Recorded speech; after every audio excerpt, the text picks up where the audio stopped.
저는 바닥 확인했고 이제 바닥 확인에 따른 이제 이익 개선이 좀 나타나면서 반등은 있을 것 같은데 빅사이클은 아니다라고 저는 생각을 하고 있고요. 삼성전자나 하이닉스의 어떤 밸류를 갖다가 업시켜줄 수 있는 네. 시장이 아니잖아요. 그러려면은 그걸 충족을 시키려면 그만큼의 또 다른 어떤 수요처가 생겨야 된다라는 거거든요.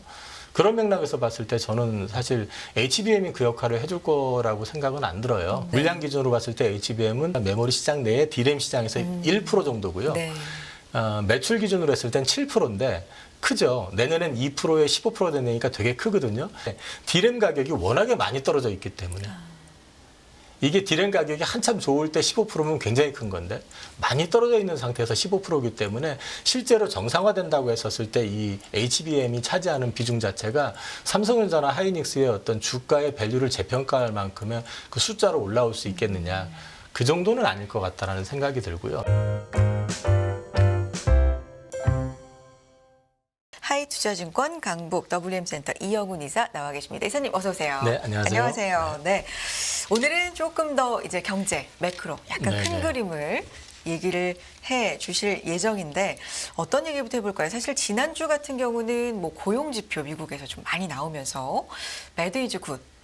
약간 좀 안 좋은 지표로 나오는 게 네, 네, 네. 좀 좋은 거다. 이렇게 해석이 좀 됐는데 전반적으로 그래서 더 헷갈리는 측면이 있습니다. 어떤 얘기부터 해볼까요? 이제 지금은 시장에서 계속해가지고 금리 인상에 대한 두려움이 일단 계속 자리를 하고 있는데 그렇죠. 그런 부분들에 대해서 이제 지난주 나왔던 지표들 그다음에 그 직전에 나왔던 지표들을 전체적으로 한번 리뷰를 해보면 네. 그 부분에 대해서는 어느 정도 이제 9월 FOMC를 앞두고 좀 가늠을 해볼 수 있는 그런 내용이 되지 않을까 싶어가지고 그 내용들을 좀 준비했고요. 우선 지난주에 나왔던 것 중에서 이제 ISM 제조업 지수가 이제 47.6으로 나왔는데 이게 지금 10개월째 연속으로 지금 수축 국면에 들어가 있는 그림이고요. 이제 보통 50을 기준으로 해가지고 판단을 하잖아요. 그에 반해서 이제 제조업 물가 지수는 48.4 역시도 4개월 연속 수축 국면인데 예상치가 43.9였는데 그거보다는 좀 높게 나오고 있다. 이 얘기는 이제 뒤집어 놓고 얘기하면은 물가는 그렇게 생각처럼 급하게 떨어지지는 않을 것 같구나라는 걸 갖다 지금 알려주고 있는 거. 네. 그다음에 이제 고용과 관련된 거라든지 신규 주문과 관련된 부분들 역시도 50언더를 계속해서 3개월 또 이제 12개월 연속으로 지금 유지를 하고 있기 때문에 일단 이런 것만 놓고 보면은 일단 위축 국면에 들어서 있는 상황은 맞는 것 같다라는 네. 얘기고요. 그다음에 이제 그동안에 졸츠라고 하는 이제 구인이직 보고서에 대해서도 이제 지난주에 나왔던 부분들을 점검을 해보면 최근 3개월 동향을 보면은 일자리가 961만 개에서 916만 개, 882만 개로 추세적으로 좀 이제 줄어들고 있는 그림이 나오고 있고 고용률 역시 4.0에서 3.8, 3.7. 이직률 3.8, 3.6, 3.5, 퇴사율도 2.9, 2.7, 2.5. 이 얘기는 결국은 그동안에는 선택의 폭이 많았기 때문에 조금만 더 준다 내지는 조건이 좋다 하면은 바로 옮길 수가 있었는데 그 폭이 많이 줄어들고 있다. 이 얘기는 고용의 열기도 어느 정도 톤다운되고 있다라는 얘기거든요. 그러면은 이제 이게 곧 임금하고 연결이 될 수 있는 부분이잖아요. 그러면 이제 임금의 상승에 대한 우려감 이런 것들도 많이 좀 가라앉을 수 있는 여지를 좀 보여주고 있다. 이렇게 보시면 될 것 같고요. S&P, 그러니까 8월달 S&P 글로벌 마켓 미국 PMI, 제조 PMI 관련된 것들만 보면은 이거 역시도 예상치보다는 다 하회한 쇼크 국면이 나왔습니다. 근데 이제 S&P 글로벌의 수석 이코노미스트 크리스 윌리엄슨이라는 사람이 이제 얘기한 거를 종합해서 보면은 8월 달에 이제 기업 활동이 거의 멈췄다라고 이제 정의를 하면서 3분기 경기 성장세에 대해서 의구심을 표시하고 있고 서비스 부문이 주도한 성장 가속화가 약화되고 있고 공장 생산이 추가로 감소한 것으로 나타나 있다. 그래서 종합적으로 봤을 때는 경기의 이제 상승보다는 좀 침체 내지는 이제 소프트 랜딩의 어떤 가능성에 대한 언급이 있으면서 앞으로 이제 몇 달 동안은 어쨌든 그럼에도 불구하고 에너지 가격이라든지 이런 것들은 유지가 되는 것들이 부담은 주고 있지만은 수요 약세가 가격 결정력을 이제 떨어뜨리기 시작했다는 점에서 인플레가 급하게 올라가지는 않을 거다라는 걸 갖다 이제 대충 이제 표현을 해놓은 게 있고요. 네. 그리고 이제 지난주에 굉장히 주목을 했었던 게 이제 미국 고용 지표인데. 그렇죠. 실업률이 3.8이 나왔습니다. 그런데 비농업 고용자 수는 예상치 17만 명보다 훨씬 많은 18만 7천 명이 나왔거든요. 일자리는 많고 실업도 높고. 네, 네. 이거는 이제 그동안 집에 있었던 분들이 이제 일을 좀 해야겠다 하고 이제 나오는 사람들이 많아졌다는 얘기죠. 네. 그런데 그 사람들이 바로바로 채용이 되는 건 또 아니기 때문에 이제 그 고용자 수가 늘었음에도 불구하고 실업률이 늘었다라는 건 네. 그만큼 경제활동 참여자 수가 늘어났다라는 얘기거든요. 이게 늘어나게 되니까 자연스럽게 시간당 임금 상승률이 전년 대비로 해서 4.3%로 예상치보다 소폭 하회했는데 이게 추세가 조금씩 준다는 얘기는 이 물가에 대한 압력을 또 이제 좀 완화시켜줄 수 있는 그런 부분입니다. 종합해서 보면 일자리는 예상치보다 이제 높게 나왔지만 실업률이 늘었고 임금 예상치가 생각보다 하회했고 경제활동 참가율은 증가했다. 그래서 임금 인상 억제 효과가 나타나고 있기 때문에 인플레에 대한 우려감이 어느 정도 많이 완충이 되고 있는 그림이다라고 이제 말씀을 드릴 수 있을 것 같습니다. 네. 그다음에 이제 PCE 지표 역시 7월달께 나왔는데 전반적으로 내용을 보면은 그냥 평균적인 뭐 쇼크한 것도 없었고 그냥 예상했던 범위 내에서 나왔던 건데요. 사실 이제 연준에서 주목하고 있는 거는 그 CPI도 그렇고 PCE도 그렇고 이 코어 쪽을 많이 본다고 했잖아요. 근데 이제 코어 역시 마찬가지로 예상치 부합한 수준 나왔기 때문에 데이터 디펜던트를 강조하고 있는 파월 의장의 입장에서 봤을 때는 역시 크게 뭐 우려할 만한 지표는 아니었다라는 걸 이제 말씀을 드릴 수 있을 것 같습니다. 전반적으로 여기까지 보면 이사님 뭔가 뭐 10개월 연속 수축, 4개월 연속 수축, 뭐 위축, 안 좋고 뭐 이런 거잖아요. 네네. 고용도 톤다운되고 있고 물론 연준이 어느 정도 수준까지 톤다운되기를 바라는 좀 열기가 식어가기를 바라는 고용의 측면도 있지만 이게 상당히 기로에 있는 것 같아요. 이게 굉장히 많이 급격하게 위축되다 보면 소프트 랜딩이 아니라 그때부터는 침체 우려로 그렇죠. 예, 예. 가는 거기 때문에 지금 굉장히 그 어딘가에 있지 않나. 사실 지금 글로벌 경제 자체가 네. 안 좋은 쪽으로 보기 시작하면은 굉장히 불안한 요인들이 많습니다. 그러니까 뭐 하나만 좀 나사가 좀 삐끗해도 충격을 받을 수 있는 요인들이 많잖아요. 지금 당장에 지금 가려져 있는 부분들이 이제 뭐 상업용 부동산이라든지 미국 같은 경우만 해도 그 다음에 또 이제 소위 중국 같은 경우 부동산 이슈도 사실 땜빵하듯이 지금 가고 있고 우리나라 같은 경우도 오늘 이제 기사를 보니까 나온 게 뭐냐면 저축은행이 작년 상반기에는 한 9,700억 정도 흑자가 났었는데 올 상반기에는 900억 적자가 났거든요. 그럼 그 적자 요인이 뭐냐를 보면 역시 부동산일 거란 말이에요. 그러니까 이런 부분들이 도처에 좀 지뢰밭같이 깔려 있는 부분들은 있어요. 그 안에서 어떤 큰 그림을 그려 나가는데 미국이 지금 강할 수밖에 없는 거는 아시다시피 그 트럼프 행정부 이후로 리쇼어링을 강조하고 그다음에 이제 미국과 중국의 디커플링 내지는 뭐 디리스킹 뭐 이렇게 얘기하면서 어찌 됐든 간에 이제 중국을 배제시키고 나머지 동맹들끼리 한번 해보자. 그 대신에 우리가 보조금을 줄 수 있는 거는 우리 땅에다가 공장 짓고 우리 땅에서 생산해야 돼 하니까 사실 안 좋게 얘기하면은 미국이 그 동맹국들의 일자리를 다 뺏어가는 거잖아요, 지금. 미국으로 다 이전을 해버리게 되는 거니까. 그러니까 투자가 다 미국으로 집중이 되니까 고용 얘기를 계속 하고 있지만 사실 일자리는 자기네들이 타국에서 예를 들어서 한국에서 공장을 지어가지고 그 일자리를 만들 수 있는 걸 다 미국으로 줘야지만 부조금을 주니까 글로 넘어가는. 그러니까 당연히 이제 고용이 늘어날 수밖에 없는 거고. 그러니까 생각처럼 쉽게 안 죽는단 말이죠. 근데 이제 이런 부분들을 어떻게 해석을 할 것이냐를 놓고 보면 일단 미국 기준으로 놓고 보면은 미국은 쇼킹한 수준까지 급락할 가능성은 지금 나와 있는 지표들도 보면 급하게 떨어지는 게 아니라 슬로우 다운 되는 그런 그림이기 때문에 많지는 않아 보입니다.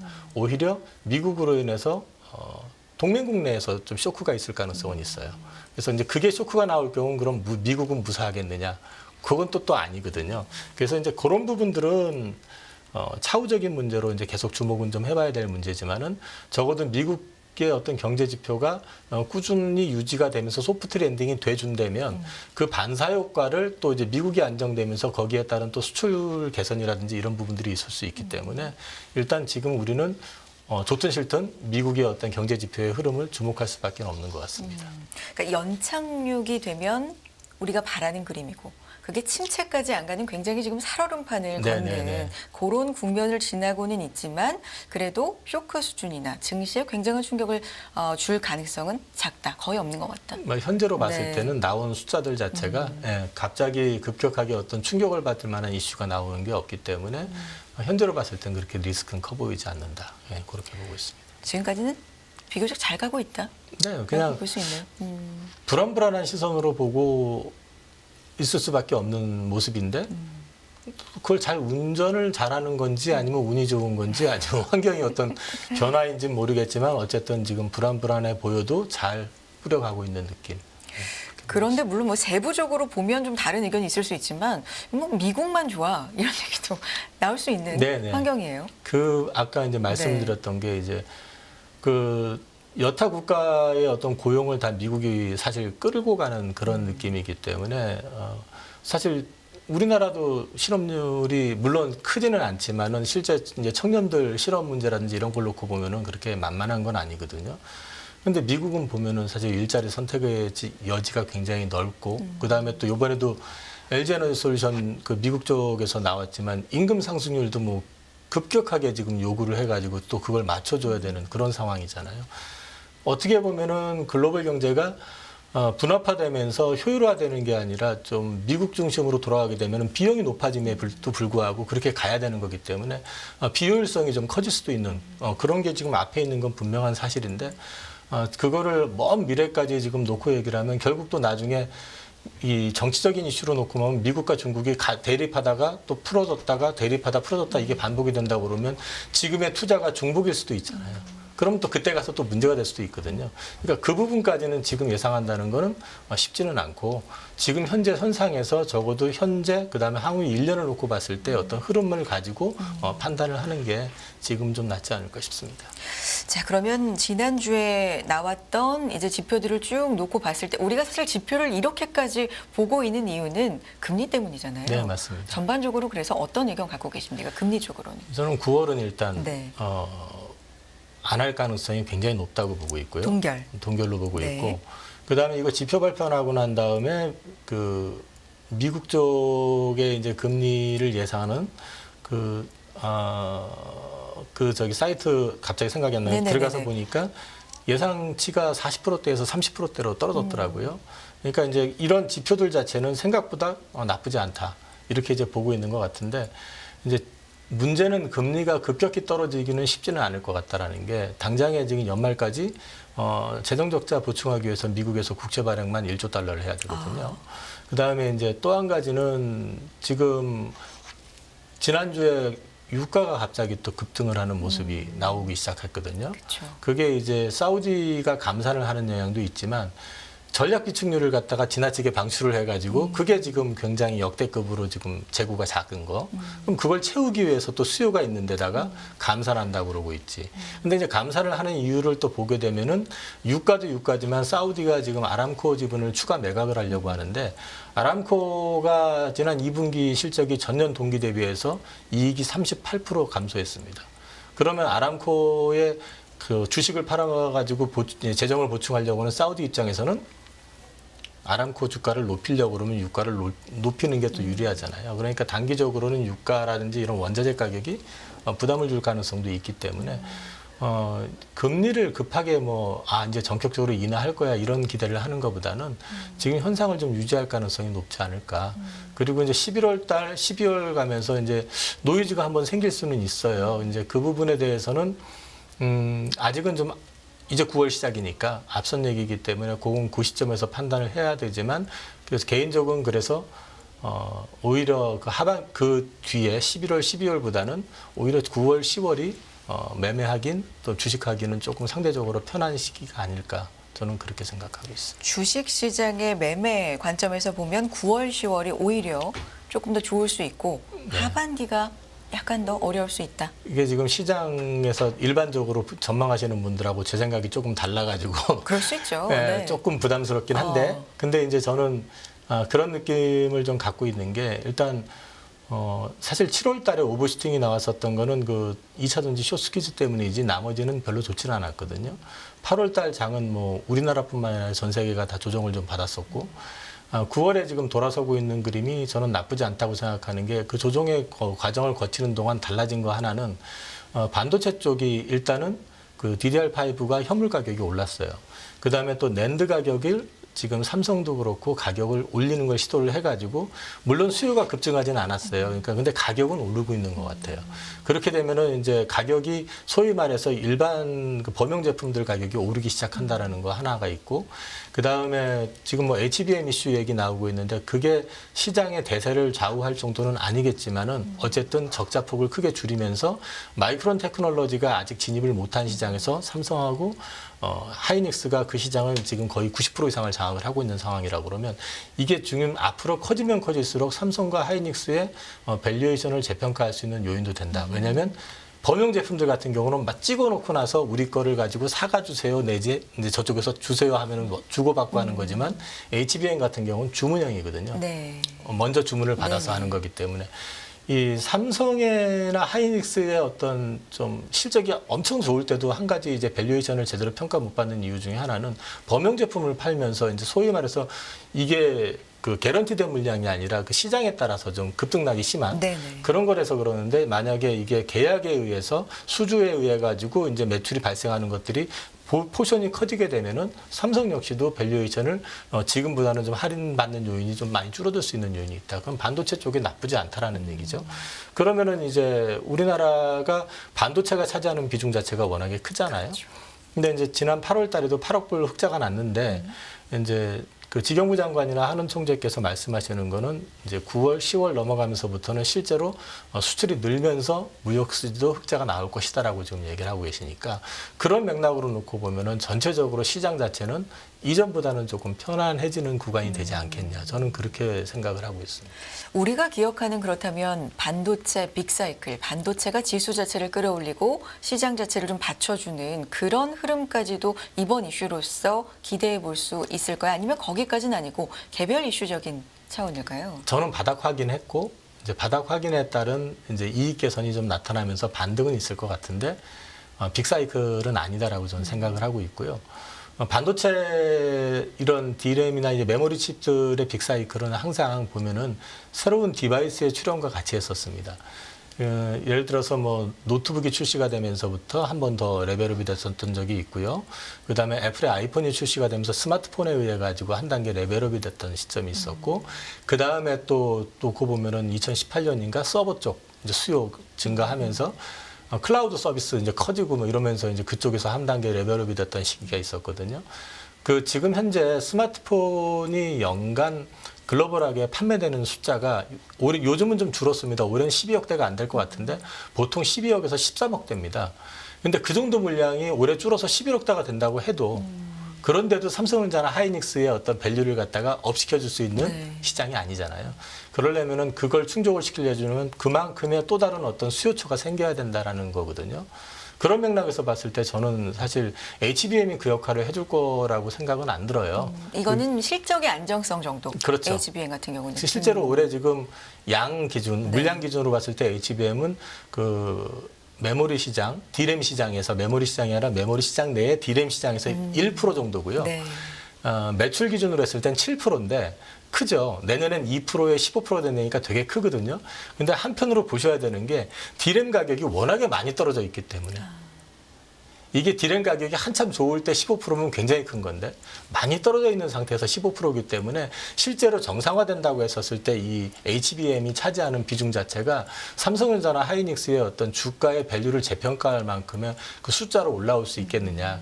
그 정도는 아닐 것 같다라는 생각이 들고요. 빅사이클이 되려고 그러면 결국은 그래서 저는 뉴 디바이스의 출현 그런 맥락에서 봤을 때 저는 오히려 내년 아마 초로 예정되어 있는데 애플의 비전 프로 출시되는 거 그걸 좀 주목을 하고 있고요. 그걸 주목하고 있는 게 애플의 비전 프로가 출시가 되면 일단 처음에는 한 40만 대 정도 얘기를 하는데 450만 원 정도 해가지고 아이폰 매니아들 같은 경우는 충분히 수요를 커버해 줄 거라고 보는데 근데 이게 가격적 이슈가 있어서 40만 대거든요. 근데 이제 소위 말해서 매니아에서도 바로 지칭되시는 분들 같은 경우는 충분히 접근을 가능할 거라고 보는데 저는 이제 기대하고 있는 게 뭐냐면 이게 애플이 지금 준비하는 데 걸린 시간이 15년입니다. 그러면 그 기간 동안에 그 앞에서 메타가 이제 만들었었던 제품이나 이런 것들이 런칭했다 안 되고 했던 걸 봤었잖아요. 그럼 충분히 어느 정도는 준비가 돼 있을 가능성이 있다라고 생각을 하고 있고 이게 또 PC의 기능을 대체할 수 있습니다. 영화에서 보면 영화에서 보면은 왜 안경 같은 거 쓰고 이제 안경 같은 거 쓰고 안경을 통해 가지고 그 버튼을 누르게 되면은 이런 벽에다가 PC 화면이 네. 반사가 돼 가지고 그거를 손이나 아니면은 홍채나 말로 이렇게 바꿔가면서 이제 하는 소위 말해서 컴퓨팅 기능, 노트북 기능을 대신하는 역할, 이런 것들이 실제로 구현이 가능할 가능성이 높다라는 거거든요. 물론 전화도 되고 뭐 그걸로 영화도 볼 수 있고 여러 가지가 있지만, 그럼 그 시장이 열리게 되면은 연계해서 볼 수 있는 게 뭐냐면, 메타버스 시장이 2년 전에는 그냥 그림만 그리다가 말아뒀었지만 이 그림까지 확산이 될 가능성도 있다라고 보고 있고요. 그 다음에 이제 그 스마트폰 업계의 역학구도상으로 봤을 때 이 애플이 뭔가를 해내게 되면 안드로이드 진영, 특히 삼성전자를 위시한 이 경쟁업체들 같은 경우는 어쩔 수 없이 이 시장에 참전을 할 수밖에 없습니다. 왜냐하면 연동이 돼 있기 때문에 이 시장을 방치했다가 애플이 이 시장을 다 잠식을 해버리게 되면 스마트폰 시장을 더 많이 뺏길 가능성이 있거든요. 노트북 시장도 마찬가지고. 그렇기 때문에 삼성전자 역시도 그걸 준비하고 있는 걸로 알고 있고, 오늘 아침에 기사 보니까 그 LG전자하고 메타라는 회사, 두 회사가 연합해가지고 또 관련 기기를 새로 출시할 거를 지금 준비하고 있는 걸로 나와 있거든요. 이제 이런 것들이 맞물려서 실제 반응이 괜찮다 판단이 되면 애플이 450만 원짜리로 밀어붙이는 게 아니라 그 매니아들의 반응을 보고 보급형을 또 출시를 하게 된다는 거죠. 이렇게 됐을 경우엔 자연스럽게 디바이스 이제 시장이 커지고 거기에 들어가는 메모리 칩이 많아지게 될 것이고, 그렇게 되면서 또 다른 어떤 기회를 한번 만들어주지 않을까. 그래서 저는 빅사이클 여부는 오히려 내년에 그 애플의 비전 프로 출시되고 난 다음에 시장 반응, 이걸 좀 주목해 볼 필요가 있지 않을까 싶습니다. 비전 프로 자체에 뭐 얼마나 많이 팔리고 이것보다도 이거의 반응에 따라서 네네. 그 다음 단계가 어떻게 열리느냐, 네네네. 그리고 그 파급 효과, 이런 부분에 좀 주목을 네네, 하고 저는 계신 것 그걸 같습니다. 주목하고 있습니다. 네. 노트북 같은 경우도요. 처음에 노트북 출시됐을 때 신기하네 하고 너도 나도 다 사자부자는 아니었었어요. 비쌌거든요 또. 처음에 노트북을 만들었을 때 개인들 1인용, 이 개인 각각 사람들한테 이 노트북이 필요하다고 라고 생각을 했는데요. 이게 이제 출시가 되고 이게 효용성이 늘어나고 소위 말해서 그 컴퓨터 매니아들이 사용을 하기 시작하고 좋아지기 시작하니까 용량이 늘어나게 되고, 이게 늘어나기 시작하니까 가격이 떨어지게 되고, 가격이 떨어지게 되니까 너도 나도 갖게 되고, 이렇게 된 추세가 이제 발생이 되는데, 저희 집만 해도 노트북이 지금 현재 4대가 있어요. 예전에 제가 노트북 처음 출시됐을 때 노트북을 사는 데까지 걸린 시간은 꽤 됐거든요, 사실은. 근데 한번 사고 나니 네. 그리고 이제 계속, 가격적으로도 네. 접근이 가능한 가격이 되면 효용성 때문에라도 이제 많이 산다는 거죠. 그래서 저는 그런 시장이 혹시 만약에 열릴 어떤 가능성이나 흔적이 보이게 되면은 10만 전자가 아니라 그 이상도 볼 수 있다라고 저는 생각은 하고 있습니다. 좋습니다. 약간 멀리 간 감이 있지만 그래도 뭐 그렇게 얼마 안 남진 않았어요. 먼 내년이니까. 날 얘기는 아닙니다. 내년 얘기죠. 그래서 좀 요 얘기 그때 가서 또 이사님 얘기를 다시 한번 떠올려 보면서 시장 반응 좀 보도록 하겠고요. 자, 9월 이제 당장 9월 얘기로 좀 돌아와 봐서 8월은 약간 뭐 쉬어가는 달이다. 원래 약간 안 좋았다라는 감이 있으면서 우리가 좀 견딘 것도 있는데 9월이 참 중요할 것 같거든요. 어떤 일정들 좀 보면서 살펴볼까요? 삼성전자가 지난주 주말에 네. 급하게 올라가니까 계속 또 이제 반도체만 가는 거 아니냐 이렇게 생각하실 수 있는데 그럴 것 같지는 않고요. 네. 저는 이제 삼성전자는 연말까지 했을 때 이제 상단을 8만 원 언더로 해서 이제 보고 있고, 이 9월 달 같은 경우는 전체적으로 봤을 때 8월보다는 좀 편안할 것 같다라는 게 첫 번째.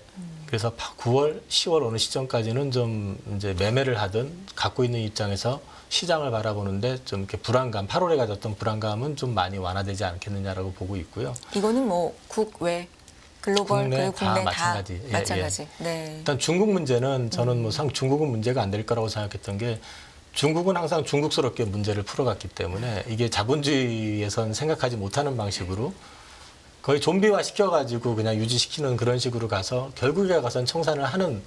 근데 이제 자기네들은 손해 안 보면서 그 중국 내부에서는 충격을 최대한 완충시키는 전략을 하고 있기 때문에 그건 그렇게 갈 것 같다. 이제 그렇게 보면 될 것 같고, 미국은 말씀드린 것처럼 그런 그림이 이어지게 되면 경기 위축 국면에 들어가는 거는 맞고, 이게 침체로 떨어지는 것보다는 조금 안정화될, 그러니까 연착륙할 가능성이 어쨌든 지표상으로는 지금 나와 있다. 한국 같은 경우는 이제 사실 저축은행 이슈, 소위 말해서 부동산 PF 이슈가 부각이 되고 있긴 하지만 그거를 감당 못할 수준은 아니다라는 거 저는 생각을 하거든요. 정부 당국의 어떤 대책도 중요하고 그 다음에 실제로 시중은행보다는 이제 그 저축은행이라든지 증권사들이 물린 게 많긴 하지만 그것도 역시 지금 그 크게 그 비중이 큰 건 생각보다 크지는 않아요. 근데 이제 그게 줄 파생 효과, 파급 효과가 커 보여서 그런데 그거는 얼마든지 정부에서 정책적으로 대응을 할 수 있을 것 같고요. 그런 맥락에서 봤을 땐 9월은 좀 편안해 그러니까 8월보단 편안해 보일 것 같다라는 게 개인적인 희망이자 기대이기도 하고, 지금 9월 달에 이제 몇 가지 주요 일정들을 좀 놓고 한번 점검을 해보시면, 관련해가지고 이제 사우디 국부펀드 총재가 이번 주에 이제 방한을 합니다. 네. 그렇게 되면은 또 한동안 잊혀졌었던 네옴시티 지금 진행하고 있거든요, 사실은. 네옴시티에 뭐 테마로 자꾸 접근하실 건 아니고 이제 인프라 구축과 관련되어 있는 기업들 이런 것들이 이제 실제화될 수 있는지를 한번 지켜보실 필요가 있고요. 그 다음에 이제 G20 정상회의가 인도에서 진행되는 게 있고 이제 바이오 쪽에서는 세계 폐암학회 해가지고 뭐 2개 회사 얘기도 있지만 실제로 중요한 거는 그 레이저 티닙하고 이제 병용 투여하는 그 경쟁사의 아스트라제네카의 어떤 약물에 대한 부분, 그게 어떻게 이제 추가적으로 거기도 이제 병용 투여 지금 이제 임상 결과 나오거든요. 그런 것들하고 이제 비교해 봤을 때 이제 레이저 티닙이 과연 시장에 진출을 얼마만큼 할 수 있느냐 이런 게 되게 포텐셜이 될 수 있을 것 같고. 네. 12일 날이 이제 아이폰 15이 출시가 됩니다. 근데 이제 이게 출시 일정은 조금 앞당기긴 했는데 노이즈가 많았었거든요. 당초 이제 최소 8,500만 대 예상했다가 7,000만 대로 줄었는데 지난주에 대만의 이제 거밍치라고 하는 사람이 다시 정상적으로 팔릴 수 있을 것 같다 해서 8,000만 대, 최대 8,900만 대까지 얘기하고 있고 그렇게 본다 그러면은 아이폰 관련된 주식들 같은 경우가 보통 8월이 피크였거든요. 주가로 봤을 때는 해마다. 근데 요번에는 지금 7, 8월이 급락을 했었고 이제 판매 기준으로 봤을 때는 오히려 연말에 좀 더 팔릴 걸로 예상을 하고 있기 때문에 그런 맥락에서 봤을 때는 거꾸로 투자 기회가 있을 가능성이 있다. 네. 그다음에 이제 CPI는 이제 13일 날 나오는데 CPI는 뭐 조금 오를 거라고 보고 있긴 하지만 이제 앞서도 말씀드렸지만은 그 파월이 중요시 얘기하는 건 코어 부분인데 코어 같은 경우는 작년도 피크가 10월 달 CPI였었습니다. 그렇기 때문에 코어는 생각처럼 안 올라간다. 그래서 그거 역시도 금리를 올리는 쪽보다는 동결적인 무게를 둘 수 있다. 19, 20일 날 이제 FOMC가 네. 있고 29일 날 PC 뭐 이런 것들이 있는데 이번에는 크게 이슈가 될 것 같지는 않다. 이제 그렇게 보고 있습니다. 좋습니다. 그래서 이사님께서는 9월, 10월은 8월보다는 좀 편안한 네네. 달이 될 것 같다라고 네네. 말씀을 해주셨고요. 이 부분에 있어서는 약간의 이제 위험 요인들도 이견들도 있을 수가 있는데 그 부분에 대해서도 무난히 넘어갈 것이다. 뭐 아까 중국도 말씀해주셨고, 네네. 뭐 그런데.